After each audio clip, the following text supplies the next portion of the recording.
Hello world, moi c'est Abdul Karim Savadogo et aujourd'hui nous allons parler des données. Nos données personnelles sont très importantes car elles affectent tout ce que nous voyons sur internet. En effet, la majorité, voire tous les services des GAFAM sont basés sur des recommandations à partir de nos profils. Donc il est plus facile de nous manipuler en affichant des contenus basés sur nos profils. Ainsi, tu peux uniquement voir des publicités qui te correspondent ou des opinions politiques ou religieuses identiques aux tiennes. Ces manipulations ne viennent pas forcément des GAFAM elles-mêmes, mais des groupes de personnes ayant des objectifs bien définis. Si partager vos données personnelles avec les GAFAM ne vous pose pas de problème, ayez à l'esprit qu'elles peuvent être piratées. Combien de fois avons-nous appris qu'elles ont été piratées, exposant ainsi des informations sensibles sur vous aux mains de personnes aux intentions douteuses. Imaginez que les informations sur votre état de santé physique ou mental tombent aux mains de personnes voulant vous faire du mal. Elles peuvent vous atteindre plus facilement. Les informations financières constituent également un danger aux mains de ces personnes. Les assurances, par exemple, peuvent se baser sur vos antécédents médicaux, etc. Il est donc nécessaire de protéger ces données personnelles sur Internet, non pas uniquement contre les GAFAM, mais également contre des individus mal intentionnés. Pour cela, il y a plusieurs manières de s'y prendre. Avoir des mots de passe forts et prendre le soin de les changer régulièrement. Fournir le minimum d'informations possible sur vous lorsque vous êtes en ligne. Par exemple, quand vous voulez créer votre compte, fournissez juste ce qui est nécessaire, pas plus. Évitez de partager toute sa vie sur les réseaux sociaux car on ne connaît pas l'intention de tout un chacun.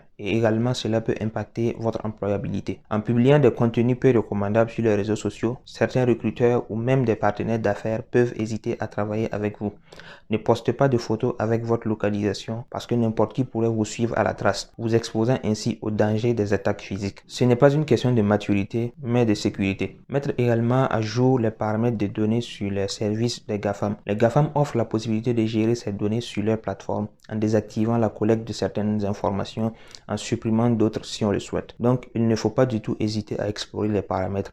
Vous pouvez choisir les personnes qui peuvent voir vos informations. S'assurer que les personnes que l'on demande en amitié sont des connaissances.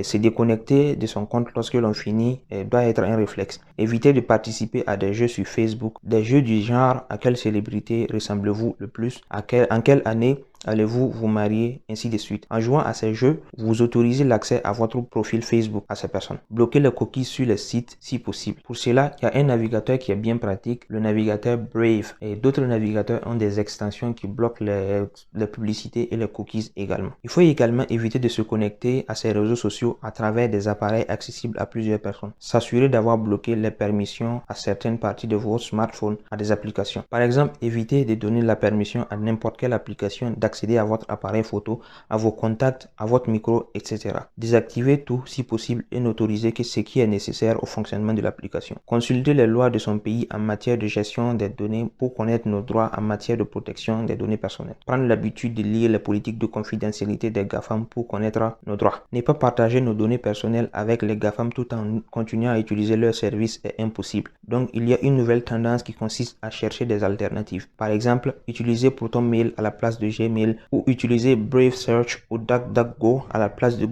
Google Search. Également, il y a la possibilité d'utiliser des smartphones qui tournent sur des versions d'Android sans les services de Google ou des smartphones qui tournent sur des systèmes Linux tout simplement. Ne pas hésiter à supprimer les comptes que l'on utilise lorsqu'on n'en a plus besoin. Là, il s'agit juste de quelques tips pour protéger votre vie privée sur Internet. Je vous invite à liker la vidéo, à partager, à laisser un commentaire ou suggestion ou amélioration ou bien critique et je vous donne un rendez-vous le vendredi prochain pour une nouvelle vidéo. Inch'Allah. Ciao.